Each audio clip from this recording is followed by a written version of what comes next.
ओम ये अक्षर उद्गित है, उसकी उपासना करनी चाहिए। ओम ऐसा उच्चारण करके यज्ञ में उद्गाता उद्गान उच्च स्वर से सामगान करता है, उस उद्गोथापासना की ही व्याख्या की जाती है। उद्गित शब्द वाच्य ओम, इस अक्षर की उपासना करें। ओम ये अक्षर परमात्मा का सबसे समीपवर्ती प्रियतम नाम है। उसका प्रयोग उच्चारण किया जाने पर वह प्रसन्न होता है, जिस प्रकार के साधारण लोग अपना प्रिय नाम उच्चारण करने पर प्रसन्न होते हैं। वह ओंकार यहाँ इस मंत्र में इति परक, जिसके आगे इति शब्द है, ऐसा प्रयुक्त हुआ है। यथार्थ परमात्मा का अभिदायक होने के कारण इति शब्द द्वारा व्यापवर्तित मतलब पृथक निर्दिष्ट होकर वहाँ केवल शब्द स्वरूप से प्रतीत होता है, और इस प्रकार वह मूर्ति आदि के समान परमात्मा का प्रतीत ही सिद्ध होता है। इस तरह नाम और प्रतीक रूप से वह परमात्मा की उपासना का उत्तम साधन है, ऐसा संपूर्ण वेदांत ग्रंथों में विदित है। जब कर्म और स्वाध्याय के आदि एवं अंत में इसका बहुधा प्रयोग होने के कारण इसकी श्रेष्ठता प्रसिद्ध है। अतः वह ये वर्णरूप अक्षर उद्गित भक्ति का अवयव होने के कारण उद्गित शब्द वाच्य है, उसकी उपासना करें। यथार्थ उद्गित कर्म के अंगभूत और परमात्मा के प्रतीक रूप ओंकार में सुदृढ़ एकाग्रता रूप बुद्धि को अविच्छिन्न भाव से संयुक्त करे। ओंकार के उद्गित शब्दवाच्य होने में श्रुति स्वयं ही हेतु बतलाती है। ओम ऐसा कहकर वो उद्गान करता है, क्योंकि उद्गाता ओम इस अक्षर से आरंभ करके उद्गान करता है, इसलिए ओंकार उद्गित है। यहाँ उसका उपाख्यान आरंभ किया जाता है, उस अक्षर की सम्यक व्याख्या की जाती है, इस प्रकार उसकी उपासना होती है। यह उसकी विभूति है और वह फल है इत्यादि प्रकार का जो कथन है उसे उपाख्यान कहते हैं। यहाँ प्रवर्तते मतलब आरंभ किया जाता है, ये क्रियापद वाक्य शेष है। इन चराचर प्राणियों का पृथ्वी रस मतलब उत्पत्ति स्थिति और लय का स्थान है। पृथ्वी का रस जल है, जल का रस औषधि है, औषधियों का रस पुरुष है, पुरुष का रस वाक है, वाक का रस रुक है, रुक का रस साम है और साम का रस उद्गित है। इन चराचर भूतों का पृथ्वी रस गति परायण यथार्थ आश्रय है। पृथ्वी का रस आप मतलब जल है, क्योंकि पृथ्वी जल में ही ओतप्रोत है, इसलिए वह पृथ्वी का रस है। जल का रस औषधि है, क्योंकि औषधियाँ जल का ही परिणाम है। इन औषधियों का रस पुरुष है, क्योंकि पुरुष नरदेह अन्न का ही परिणाम है।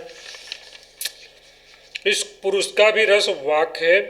पुरुष के अवयवों में वाक ही सबसे अधिक सार वस्तु है, इसलिए वाक पुरुष का रस कही जाती है। उस वाणी का भी उसके अधिक सारभूत रुक ही रस है। रुक का रस साम है और साम से भी अधिक सरातर साम से भी अधिक साम रुक का रस साम है और उससे भी अधिक सारतर वस्तु है, तथा उस साम का भी रस उद्गित मतलब ओंकार है। यहाँ उद्गित शब्द से ओंकार ही लेना चाहिए, क्योंकि उसी का प्रकरण है। यह साम से भी सारतर है। इस प्रकार ये जो उद्गित है वह संपूर्ण रसों में रसोत्तम उत्कृष्ट परमात्मा का प्रतीक होने योग्य और पृथ्वी मतलब आदि रसों में आठवां है। वह ये उद्गित संज्ञक ओंकार भूत आदि के उत्तरोत्तर रसों में अतिशय रस यथार्थ रसोत्तम है।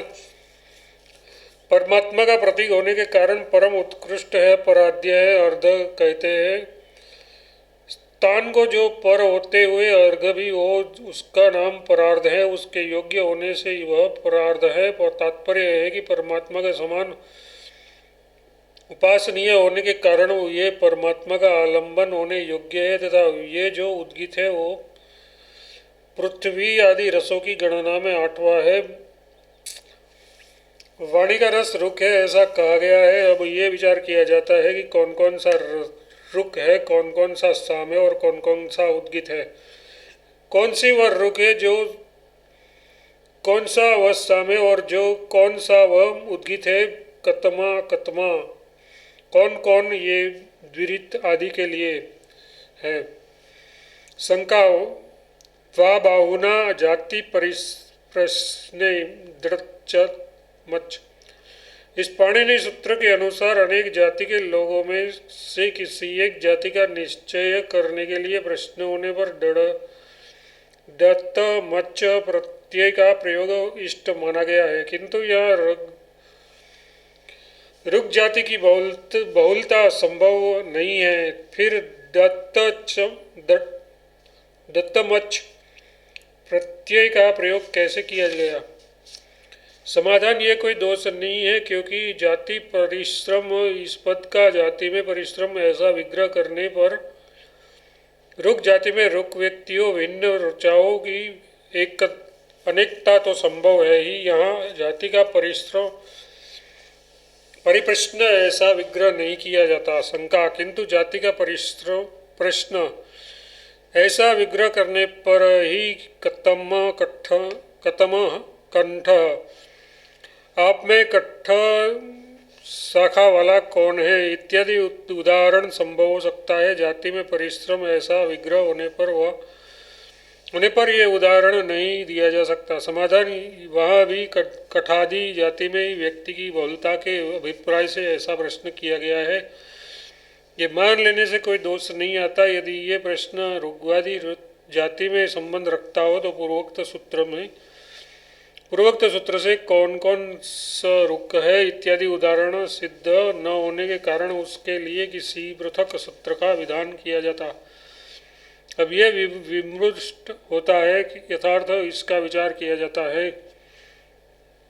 इस प्रकार विचार करने पर ही ये प्रतिवचन मतलब उत्तर रूप उक्ति संगत हो सकती है। वाक्य रुख है, साम प्राण साम है और ओम ये अक्षर उद्गित है। ये जो ऋक और सामरूप वाक और प्राण है, परंतु मिथुन जोड़े है। वाणी ही ऋक है, साम प्राण साम है तथा ओम ये अक्षर उद्गित है। इस प्रकार वाक और ऋक की एकता होने पर भी तीसरे मंत्र में बताए हुए उद्गित के अष्टमतम का व्याघ्र नहीं होता, क्योंकि वह पूर्व वाक्य से भिन्न वचन है। अतीत में ये वचन ओंकार के व्याप्ति गुणों की सिद्धि के लिए प्रयुक्त होता है और द्वितीय मंत्र उसके रसत्वत्व का प्रतिपादन करने के लिए है। वाक और प्राण क्रमशः रुक और साम के कारण है, इसलिए वाक ही रुक है और साम प्राण है ऐसा कहा जाता है। क्रमशः रुक और साम के कारण रूप वाक और प्राण का ग्रहण करने से संपूर्ण रुक और संपूर्ण साम का अंतर्भाव हो जाता है तथा संपूर्ण रुक और संपूर्ण साम का अंतर्भाव होने पर रुक और साम से सिद्ध होने वाले संपूर्ण कर्मों का अंतर्भाव हो जाता है और उसका अंतर्भाव होने पर समस्त कामनाएं उनके अंगभूत हो जाती है। उद्गीत शब्द से संपूर्ण उद्गीत भक्ति न ले ली जाए, इस आशंका को ओम ये अक्षर ही उद्गीत है ऐसा कहकर निवृत्त किया जाता है। तद्रा एतत् इत्यादि वाक्य से मिथुन का निर्देश किया जाता है। वह मिथुन कौन है ये बताते हैं। ये जो संपूर्ण रुक और साम के कारणभूत वाक और प्राण है मिथुन है। रुक च साम च, इसमें रुक और साम के कारण ही रुक और साम शब्दों से कहे गए हैं। रुक और साम स्वतंत्रता से मिथुन नहीं है, न तो वाक और प्राण ये एक मिथुन तथा रुक और साम ये दूसरा मिथुन। इस प्रकार दो मिथुन होते हैं और ऐसा होने पर तदा एतम थुनम, इस वाक्य में जो एक वचन का निर्देश किया गया है वह असंगत हो जाता है। अतः रुक और साम के कारणभूत वाक और प्राण ही मिथुन है। ओंकार में संतुष्ट मिथुन के समागम का फल वह ये मिथुन ओम इस अक्षर में संतुष्ट होता है। जिस समय मिथुन के अवयव परस्पर मिलते हैं उस समय वे एक दूसरे की कामनाओं को प्राप्त करने वाले होते हैं। वह ये ऐसे लक्षण वाला मिथुन ओम इस अक्षर में संयुक्त होता है। इस प्रकार संपूर्ण कामनाओं की प्राप्ति रूप गुणों से युक्त मिथुन ओमकार में संयुक्त हो रहता है। इसलिए ओमकार का संपूर्ण कामनाओं की प्राप्ति रूप और गुण से युक्त होना सिद्ध होता है। ओमकार वाङ्मय है और प्राण से ही निष्पन्न होता है। यही उसका मिथुन से संयुक्त होना है। कामनाओं की प्राप्ति करा देना यह मिथुन का प्रसिद्ध धर्म है। इस विषय में दृष्टांत बतलाया जाता है। जिस प्रकार लोकों में मिथुन यानी मिथुन के अवयवभूत स्त्री और पुरुष परस्पर मिलते हैं, ग्राम्य व्यवहार रति के लिए आपस में संसर्ग करते हैं, उस समय वे एक दूसरे की कामना पूर्ण कर देते हैं। इसी प्रकार अपने से अनुप्रविष्ट मिथुन के द्वारा ओमकार का संपूर्ण कामनाओं के प्राप्ति रूप गुण से युक्त होना सिद्ध होता है। ये इसका अभिप्राय है।